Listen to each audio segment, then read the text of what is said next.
नमस्कार दोस्तों, आइए सुनते हैं इस्मत चुगताई जी की रोचक कहानी भाभी। भाभी ब्याह कर आई थी तो मुश्किल से 15 बरस की होगी। बढ़वार भी तो पूरी तरह नहीं हुई थी। भैया की सूरत से ऐसी लरचती थी जैसे कसाई से बकरी, मगर साल भर के अंदर ही वो जैसे मुंह बंद कली से खिलकर फूल बन गई। आंखों में हिरणों जैसी वहशत दूर होकर गुरूर और शरारत भर गई। भाभी आजाद फिजा में पली थी। हिरनियों की तरह कुलाचे भरने की आदी थी, मगर ससुराल और मायका दोनों तरफ से उस पर कड़ी निगरानी थी। और भैया की भी यही कोशिश थी कि अगर जल्दी से उसे पक्की गृहस्थन न बना दिया गया तो वो भी अपनी बड़ी बहन की तरह कोई गुल खिलाएगी। हालांकि वो शादीशुदा थी, लिहाजा उसे गृहस्थन बनाने पर जुट गए। 4-5 साल के अंदर भाभी को घिस घिसाकर वाकई सबने गृहस्थन बना दिया। 2-3 बच्चों की माँ बनकर भद्दी और ठुस्स हो गई। अम्मा उसे खूब मुर्गी का शोरबा, गोंद सतूरे खिलाती। भैया टॉनिक पिलाते और हर बच्चे के बाद वो 10-15 पौंड बढ़ जाती। आहिस्ता आहिस्ता उसने बनना संवरना छोड़ ही दिया। भैया को लिपस्टिक से नफरत थी। आंखों में मनु काजल और मस्करा देखकर वो चिढ़ जाते थे। भैया को बस गुलाबी रंग पसंद था या फिर लाल। भाभी ज्यादातर गुलाबी या सुर्खी कपड़े पहना करती थी। गुलाबी साड़ी पर सुर्ख लाल ब्लाउज या कभी गुलाबी के साथ हल्का गहरा गुलाबी।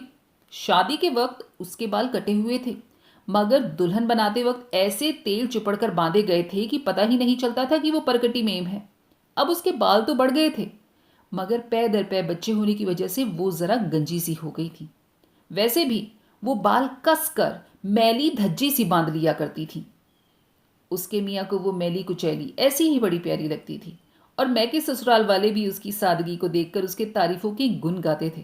भाभी थी बड़ी प्यारी सी, सुगड़ नक्श, मक्खन जैसी रंगत, सुडौल हाथ पांव, मगर उसने इस बुरी तरह से अपने आप को ढीला छोड़ दिया था कि खमीर आटे की तरह बह गई थी। उफ। भैया को चैन और स्कर्ट से कैसी नफरत थी। उन्हें ये नए फैशन की बदन पर चिपकी हुई कमीज से भी बड़ी घिन आती थी। तंग मोरी की शलवारों से तो वो ऐसे जलते थे कि तौबा तौबा। खैर, भाभी बेचारी तो शलवार कमीज के काबिल रह ही नहीं गई थी। वो तो बस ज्यादातर ब्लाउज और पेटीकोट पर ड्रेसिंग गाउन चढ़ाए घूमा करती। कोई जान पहचान वाला आ जाता तो भी बेतकल्लुफी से वही अपनी नेशनल ड्रेस पहने रहती। कोई औपचारिक मेहमान आता तो अमूमन वो अंदर ही बच्चों से सर मारा करती। जो कभी बाहर जाना पड़ता तो लिथड़ी हुई सी साड़ी लपेट लेती। वो गृहस्थन थी, माँ थी और चहेती थी। उसे बन संवर कर किसी को लुभाने की क्या जरूरत थी। और भाभी शायद यूं ही गॉडर बनी, अधेड़ और फिर बूढ़ी हो जाती। बहुएं ब्याह कर लाती जो सुबह उठकर उसे झुककर सलाम करती, गोद में पोता खिलाने को देती। मगर खुदा को कुछ और ही मंजूर था। शाम का वक्त था। हम सब लॉन में बैठे चाय पी रहे थे। भाभी पापड़ तलने बावर्ची खाने में गई थी। बावर्ची ने पापड़ लाल कर दिए। भैया को बादामी पापड़ भाते हैं। उन्होंने प्यार से भाभी की तरफ देखा और वो झट उठकर पापड़ तलने चली गई। हम लोग मजे से चाय पीते रहे। धाए से फुटबॉल आकर ऐन भैया की प्याली में पड़ी। हम सब उछल पड़े। भैया मारे गुस्से के भन्ना उठे। कौन पाजी है? उन्होंने जिधर से गेंद आई थी उधर मुंह करके डांटा। बिखरे हुए बालों का गोलमोल सर और बड़ी बड़ी आंखें ऊपर से झांकी। एक छलांग में भैया मुंडेर पर थे और मुजरिम के बाल उनकी गिरफ्त में। ओह! एक चीख गूंजी और दूसरे लम्हे भैया ऐसे उछलकर अलग हो गए जैसे उन्होंने बिच्छू के डंक पर हाथ डाल दिया हो या अंगारा पकड़ लिया हो। सॉरी, आई एम सॉरी, वो हकला रहे थे। हम सब दौड़ कर गए। देखा तो मुंडेर के उस तरफ एक दुबली नागिन सी लड़की सफेद ड्रेन टाइप और नींबू के रंग का स्लीवलेस ब्लाउज पहने अपने बालों में पतली पतली उंगलियां फेर कर खिसियानी हंसी हंस रही थी। और फिर हम सब भी हंसने लगे।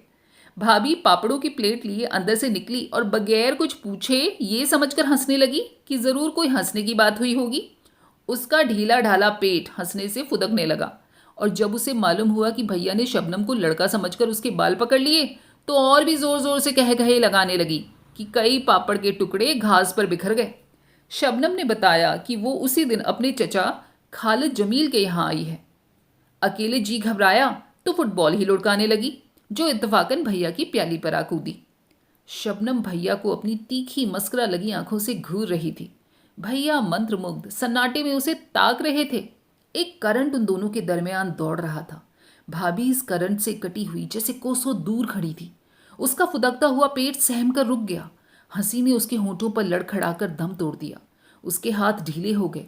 प्लेट के पापड़ घास पर गिरने लगे। फिर एकदम वो दोनों जाग पड़ी और ख्वाबों की दुनिया से लौट आए। शबनम फुदक कर मुंडेर पर चढ़ गई। आइए चाय पी लीजिए। मैंने ठहरी हुई फिजा को धक्का देकर आगे खिसकाया। एक लचक के साथ शबनम ने अपना पैर मुंडेर के उस पार से इस पार झुलाए। शबनम का रंग पिघले हुए सोने की तरह लौ दे रहा था। उसके बाल स्याह भौरा थे, मगर आंखें जैसे स्याह कटोरियों में किसी ने शहद भर दिया हो। नींबू के रंग के ब्लाउज का गला बहुत गहरा था। होंठ तरबूजी रंग के थे और उसी रंग की नेल पॉलिश लगाए वो बिल्कुल किसी अमेरिकी इश्तहार का मॉडल मालूम हो रही थी। भाभी से कोई फुट भर लंबी लग रही थी, हालांकि मुश्किल से 2 इंच ऊंची होगी। उसकी हड्डी बड़ी नाजुक थी, इसलिए कमर तो ऐसी कि छल्ले में पिरो लो। भैया कुछ गुमसुम से बैठे थे। भाभी उन्हें ऐसे ताक रही थी जैसे बिल्ली पर तौलते हुए परिंदे को घूरती है कि जैसे ही पर फड़फड़ाए बढ़कर दबोच ले। उसका चेहरा तमतमा रहा था, होंठ बिछे हुए थे, नथुने फड़फड़ा रहे थे। इतने में मुन्ना आकर उसकी पीठ पर धम से कूदा। वो हमेशा उसकी पीठ पर ऐसे ही कूदता था जैसे वो गुदगुदा सा तकिया हो। भाभी हमेशा ही हंस दिया करती थी, मगर आज उसने चटाक चटाक 2-4 चांटे जड़ दिए। शबनम परेशान हो गई। अरे अरे अरे, रोकिए ना, उसने भैया का हाथ छूकर कहा। बड़ी गुस्सावर हैं आपकी मम्मी, उसने मेरी तरफ मुंह फेर कर कहा। इंट्रोडक्शन कराना हमारी सोसाइटी में बहुत कम हुआ करता है, और फिर भाभी का किसी से इंट्रोडक्शन कराना अजीब सा लगता था। वो तो सूरत से ही घर की बाई लगती थी। शबनम की बात पर हम सब कहकहा मारकर हंस पड़े। भाभी मुन्ने का हाथ पकड़कर घसीटती हुई अंदर ले गई। अरे ये तो हमारी भाभी है, मैंने भाभी को धम धम जाते हुए देखकर कहा।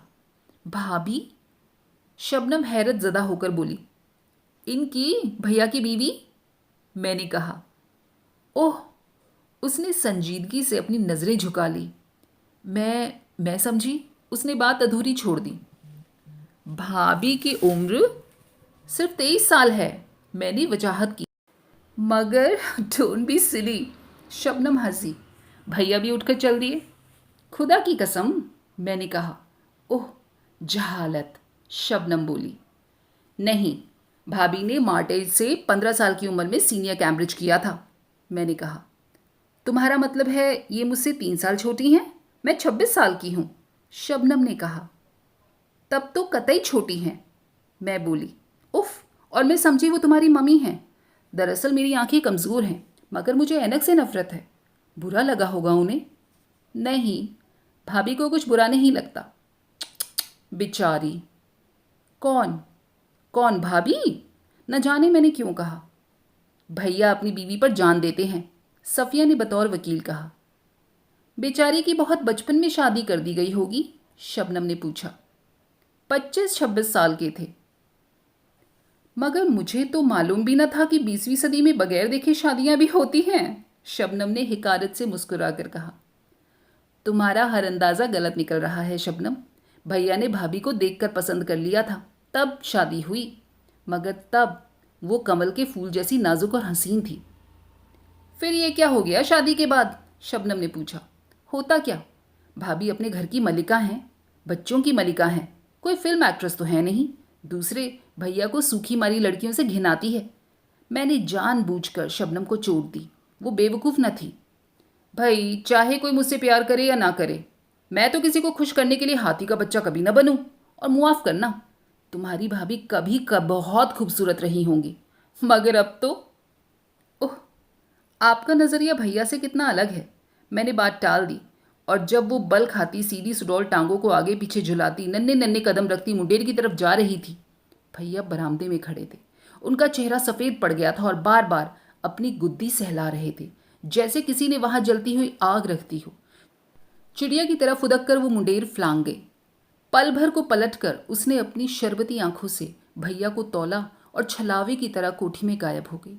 भाभी लॉन पर झुकी हुई तकिया आदि समेट रही थी, मगर उसने एक नजर न आने वाला तार देख लिया जो भैया और शबनम की निगाहों के दरमियान दौड़ रहा था। एक दिन मैंने खिड़की में से देखा, शबनम फूला हुआ स्कर्ट और सफ़ेद खुले गले का ब्लाउज पहने पप्पू के साथ सांबा नाच रही थी। उसका नन्हा सा पिकनीज कुत्ता टांगों में उलझ रहा था। वो ऊंचे ऊंचे कहकहे लगा रही थी। उसकी सुडौल सांवली टांगे हरी हरी घास पर थिरक रही थी। काले रेशमी बाल हवा में छलक रहे थे। 5 साल का पप्पू बंदर की तरफ उदक रहा था, मगर वो नशीली नागिन की तरह लहरा रही थी। उसने नाचते नाचते नाक का अंगूठा रखकर मुझे चिढ़ाया। मैंने भी जवाब में घूंसा दिखा दिया, मगर फौरन ही मुझे उसकी निगाहों का पीछा करते हुए मालूम हुआ कि ये इशारा वो मेरी तरफ नहीं कर रही थी। भैया बरामदे में अहमकों की तरह खड़े गुद्दी सहला रहे थे और वो उन्हें मुंह चिढ़ाकर जला रही थी। उसकी कमर में बल पड़ रहे थे, कूले मटक रहे थे, बाहें थरथरा रही थी, होंठ एक दूसरे से जुदा लरज रहे थे। उसने सांप की तरह लप से जुबान निकालकर अपने होठों को चाटा। भैया की आंखें चमक रही थी और वो खड़े दांत निकाल रहे थे। मेरा दिल धक से रह गया। भाभी गोदाम में अनाज दुलवाकर बावर्ची को दे रही थी। शबनम की बच्ची, मैंने दिल में सोचा, मगर गुस्सा मुझे भैया पर भी आया। उन्हें दांत निकालने की क्या जरूरत थी? इन्हें तो शबनम जैसे कांटों से नफरत थी। इन्हें तो अंग्रेजी नाचों से घिन आती थी। फिर वो खड़े उसे क्यों तक रहे थे? और ऐसी भी क्या बेसुधी कि उनका जिस्म संबा की ताल पर लरज रहा था और उन्हें खबर न थी। इतने में बॉय चाय की ट्रे लेकर लॉन में आ गया। भैया ने हम सबको आवाज दी और बॉय से कहा भाभी को भेज दे। रसमन शबनम को भी बुलावा देना पड़ा। मेरा तो जी चाह रहा था कतई उसकी तरफ से मुंह फेर कर बैठ जाऊं, मगर जब वो मुन्ने को पद्दी पर चढ़ाए मुंडेर फलांग कर आई तो न जाने क्यों मुझे वो कतई मासूम लगी। मुन्ना उसके स्कार्फ को लगामों की तरह थामे हुए था और वो घोड़े की तरह उछलती हुई लॉन पर दौड़ रही थी। भैया ने मुन्ने को उसकी पीठ पर से उतारना चाहा, मगर वो और चिमट गया। अभी और थोड़ा चले आंटी। नहीं बाबा, आंटी में दम नहीं, शबनम चिल्लाई। बड़ी मुश्किल से भैया ने मुन्ने को उतारा और मुंह पर एक चांटा लगाया। एकदम तड़प कर शबनम ने उसे गोद में उठा लिया और भैया के हाथ पर जोर का थप्पड़ लगाया। शर्म नहीं आती? इतने बड़े ऊंट छोटे से बच्चे पर हाथ उठाते हैं? भाभी को आता देखकर उसने मुन्ने को गोद में दे दिया। उसका थप्पड़ खाकर भैया मुस्कुरा रहे थे। देखिए तो कितनी जोर से थप्पड़ मारा है। मेरे बच्चे को कोई मारता तो हाथ तोड़ के रख देती। उसने शरबत की कटोरियों में जहर घोलकर भैया को देखा और फिर हंस रहे हैं बेहया। दम भी है जो हाथ तोड़ोगी? भैया ने उसकी कलाई मरोड़ी। वो बल खाकर इतनी जोर से चीखी कि भैया ने कांप कर उसे छोड़ दिया और वो हंसते हंसते जमीन पर लौट गई। चाय के दरमियान भी शबनम की शरारतें चलती रही। वो बिल्कुल कमसिन छोकरियों की तरह चुहले कर रही थी। भाभी गुमसुम बैठी थी। आप समझे होंगे शबनम के वजूद से डरकर उन्होंने अपनी तरफ तवज्जो देना शुरू कर दी होगी। जी कतई नहीं। वो तो पहले से भी ज्यादा मैली रहने लगी, पहले से भी ज्यादा खाती। हम सब तो हंस ज्यादा रहे थे, मगर वो सर झुकाए निहायत तन्मयता से केक उड़ाने में मसरूफ थी। चटनी लगा लगा कर भजिए निकल रही थी। सिके हुए टोस्टों पर ढेर सा मक्खन लगा लगा कर खाए जा रही थी। भैया और शबनम को देख देख कर हम सब ही परेशान थे और शायद भाभी भी फिक्रमंद होंगी, लेकिन अपनी परेशानी को वो मुर्गन खानों में दफन कर रही थी। उन्हें हर वक्त खट्टी डकारें आया करती, मगर वो चूरन खा खा कर पुलाव कोरमा हजम करती। वो सहमी सहमी नजरों से भैया और शबनम को हंसता खेलता देखती। भैया तो कुछ और भी जवान लगने लगे थे। शबनम के साथ वो सुबह शाम समंदर में तैरते।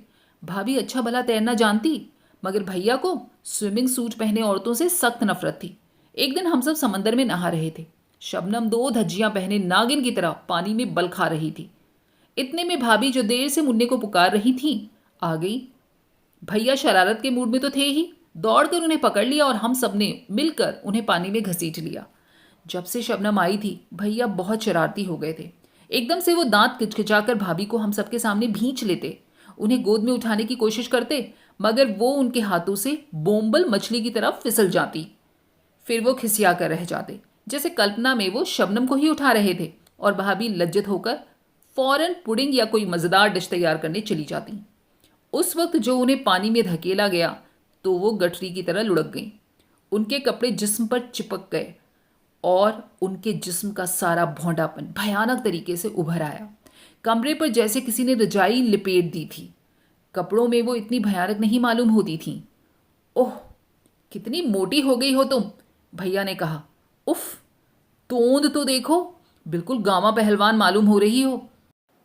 हाँ, 4 बच्चे होने के बाद कमर, भाभी बोली। मेरे भी तो 4 बच्चे हैं, मेरी कमर तो डनलप पिल्लो का गद्दा नहीं बनी। उन्होंने अपने सुडौल जिस्म को ठोक बजाकर कहा और भाभी भाभी मुंह धुताए भीगी मुर्गी की तरह पैर मारती, झुरझुरियां लेती, रेत में गहरे गहरे गड्ढे बनाती मुन्ने को घसीटती हुई चली गई। भैया बिल्कुल बेतवज्जो होकर शबनम को पानी में डुबकियां देने लगे। जब नहाकर आए तो भाभी सर झुकाए खुबानियों के मुरब्बे पर क्रीम की तह जमा रही थी। उनके होंठ सफ़ेद हो रहे थे और आंखें सुर्ख थी। गटारचे की गुड़िया जैसे मोटे मोटे गाल और सूजे हुए मालूम हो रहे थे। लंच पर भाभी बेइंतहा गमगीन थीं, लिहाजा बड़ी तेजी से खुबानियों का मुरब्बा और क्रीम खाने में जुटी हुई थी। शबनम ने डिश की तरफ देखकर ऐसे फरेरी ली जैसे खुबानियां ना हो, सांप बिच्छू हो। जहर है जहर, उसने नफासत से ककड़ी का टुकड़ा कुतरते हुए कहा और भैया भाभी को घूरने लगे, मगर भाभी शपाशप मुरब्बा उड़ाती रही। हद है, उन्होंने नथुने फड़काकर कहा। भाभी ने कोई ध्यान न दिया और करीब करीब पूरी डिश प्लेट में उड़ेल ली। उन्हें मुरब्बा शोरबा खाता देखकर ऐसा मालूम होता था जैसे वो ईर्ष्या द्वेष के तूफान को रोकने के लिए बंद बांध रही हूं। खुदा के लिए बस करो, डॉक्टर भी मना कर चुका है, ऐसा भी क्या चटोरापन। भैया ने कह ही दिया। मोम की दीवार की तरह भाभी पिघल गई। भैया का नश्तर चर्बी की दीवारों को चीरता हुआ ठीक दिल में उतर गया। मोटे मोटे आंसू भाभी के फूले हुए गालों पर फिसलने लगे। सिसकियों ने जिस्म के ढेर में जलजला पैदा कर दिया। दुबली पतली और नाजुक लड़कियां किस लतीफ और सुहाने अंदाज में रोती हैं, मगर भाभी को रोते देखकर बजाय दुख के हंसी आती थी, जैसे कोई रुई के भीगे हुए ढेर को डंडों से पीट रहा हो। वो नाक पोंछती हुई उठने लगी, मगर हम लोगों ने रोक लिया और भैया को डांटा। खुशामद करके वापस उन्हें बिठा लिया गया। बेचारी नाक सुड़काती बैठ गई, मगर जब उन्होंने कॉफ़ी में 3 चम्मच शक्कर डालकर क्रीम की तरफ हाथ बढ़ाया तो एकदम ठिठक गई। सहमी हुई नज़रों से शबनम और भैया की तरफ देखा। शबनम बमुश्किल अपनी हंसी रोके हुए थी। भैया मारे गुस्से के रुआंसे हो रहे थे। वो एकदम भन्ना कर उठ गए और जाकर बरामदे में बैठ गए। उसके बाद हालात और बिगड़े। भाभी ने खुल्लम खुल्ला ऐलान जंग कर दिया। किसी ज़माने में भाभी का पठानी खून बहुत गर्म था, ज़रा सी बात पर हाथापाई पर उतर आया करती थी। भैया से गुस्सा होकर बजाय मुंह फुलाने के वो खूंखार बिल्ली की तरह उन पर टूट पड़ती, उनका मुंह खसोट डालती, दांतों से गिरेबान की धज्जियां उड़ा देती।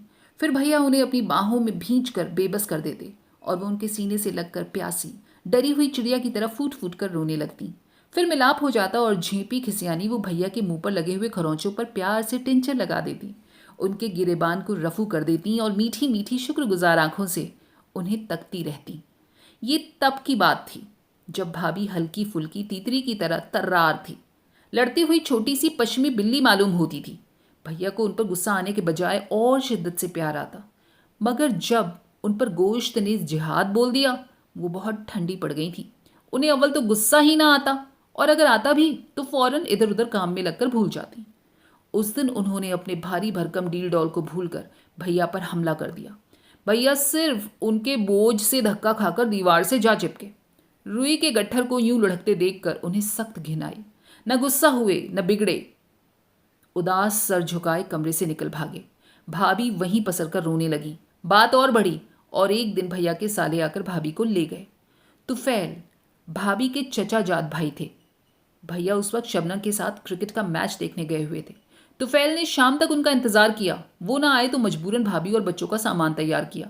जाने से पहले भैया घड़ी भर को खड़े खड़े आए और बिजली गिरा गए। दिल्ली के मकान मैंने इनके मेहर में दिए, उन्होंने रुखाई से तुफैल से कहा। मेहर?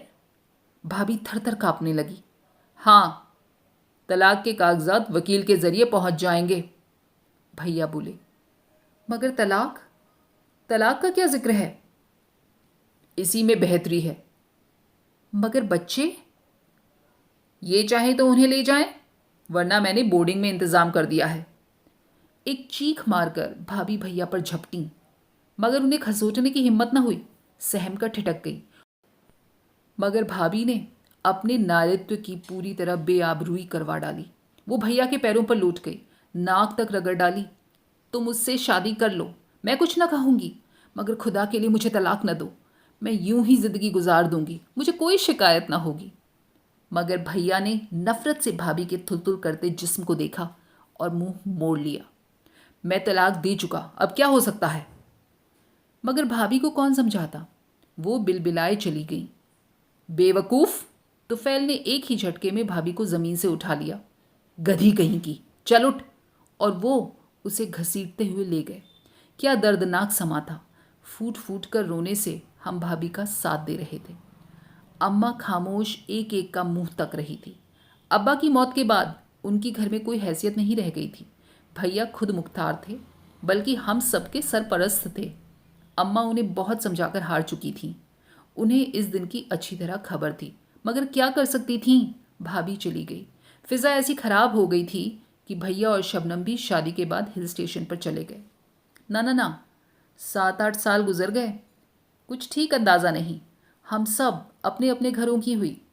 अम्मा का इंतकाल हो गया, आशियाना उजड़ गया, भरा हुआ घर सूना हो गया, सब इधर उधर उड़ गए। 7-8 साल आंख झपकते न जाने कहाँ गुम हो गए। कभी साल 2 साल में भैया की कोई खैर खबर मिल जाती। वो ज़्यादातर हिंदुस्तान से बाहर मुल्कों की चक फेरियों में उलझे रहे। मगर जब उनका खत आता कि वो मुंबई आ रहे हैं, तो भूला बिसरा बचपन फिर से जाग उठा। भैया ट्रेन से उतरे तो हम दोनों बच्चों की तरह उनसे लिपट गए।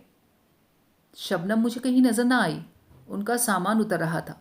जैसे ही भैया से उसकी खैरियत पूछने को मुड़ी, धप से एक वजनी हाथ मेरी पीठ पर पड़ा और कई मन का गरम गरम गोश्त का पहाड़ मुझसे लिपट गया। भाभी, मैंने प्लेटफॉर्म से नीचे गिरने से बचने के लिए खिड़की में झूल कर कहा।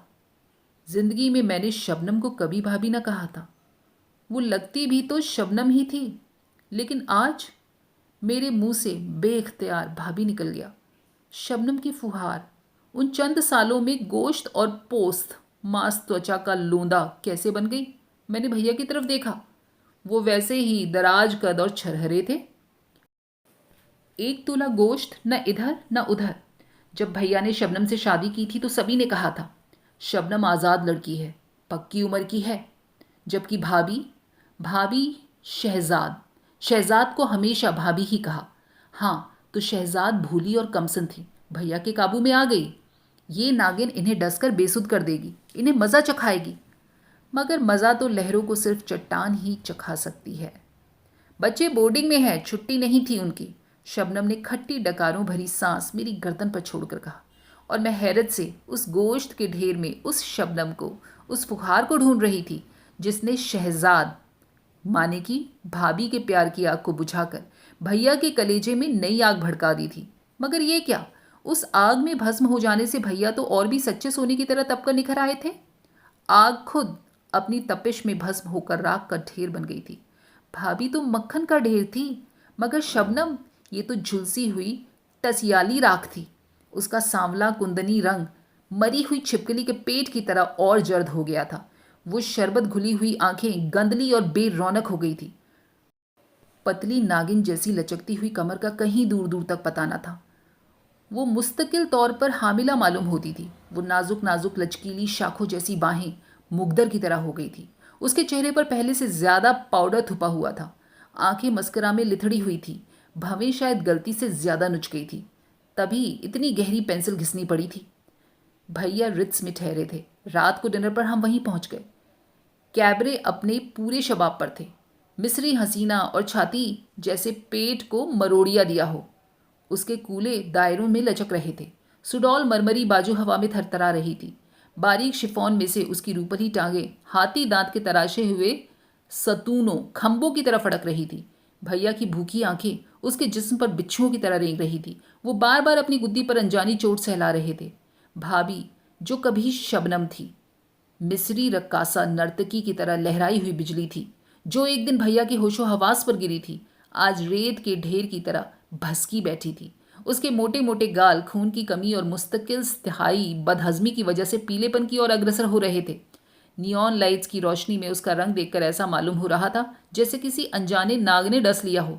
मिस्री रक्कासा ने कूल्हे तूफान मचा रखे थे और भैया के दिल की नाव उस भंवर में चकफेरियां खा रही थी। 5 बच्चों की माँ शबनम, जो अब भाभी बन चुकी थी, सहमी सहमी नजरों से उन्हें तक रही थी। ध्यान बटाने के लिए वो तेजी से भुना हुआ मुर्ग हड़प कर रही थी। ऑर्केस्ट्रा ने एक भरपूर सांस खींची। साज कराहे, ड्रम का दिल गूंज उठा। मिस्री रक्कासा की कमर ने आखिरी झकोले लिए और निढाल होकर मरमरी फर्श पर फैल गई। हॉल तालियों से गूंज गया था। शबनम की आंखें भैया को ढूंढ रही थी। बैरा तरोताज़ा रसभरी और क्रीम का जग ले आया। बेख्याली में शबनम ने प्याला रसभरियों से भर लिया। उसके हाथ लरज रहे थे। आंखें चोट खाई हुई हिरनियों की तरह परेशान चौकड़ियां भर रही थीं।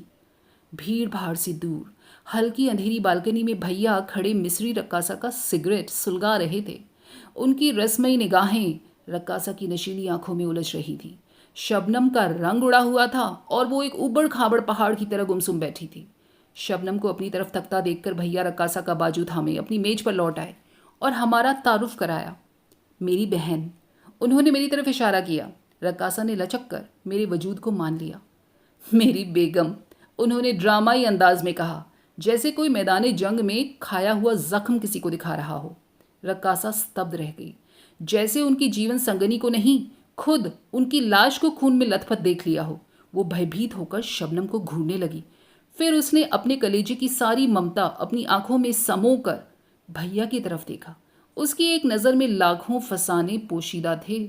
उफ, ये हिंदुस्तान जहाँ जहालत से कैसी कैसी प्यारी हस्तियाँ रस्म रिवाज पर कुर्बान की जाती हैं। काबिले परस्तिश हैं वो लोग, और काबिले रहम भी, जो ऐसी ऐसी सजाएं भुगतते हैं। मेरी शबनम भाभी ने रक्कासा की निगाहों में ये सब पढ़ लिया। उसके हाथ कांपने लगे। परेशानी छुपाने के लिए उसने क्रीम का जग उठाकर रस भरियों पर उड़ेल दिया और जुट गई। प्यारे भैया, हैंडसम और मजलूम, सूरज देवता की तरह हसीन और रोमांटिक, शहद भरी आंखों वाले भैया, चट्टान की तरह अटल, एक अमर शहीद का रूप सजाए बैठे मुस्कुरा रहे थे। एक लहर चूर चूर उनके कदमों में पड़ी दम तोड़ रही थी। दूसरी नई नवेली लचकती हुई लहर उनकी पथरीली बाहों में समाने के लिए बेचैन और बेकरार थी। दोस्तों, कैसी लगी आपको ये कहानी नीचे कमेंट करके ज़रूर बताइएगा, और अगर पसंद आई हो तो प्लीज़ लाइक, शेयर और सब्सक्राइब कर दीजिएगा। फिर मिलेंगे अगली बार ऐसी ही दिल छू जाने वाली मनमोहक रोचक कहानियों के साथ। तब तक अपना और अपनों का खास ख्याल रखिएगा ईमानदारी से। स्वस्थ रहिए और मस्त रहिए। नमस्कार और कहानी सुनने के लिए धन्यवाद।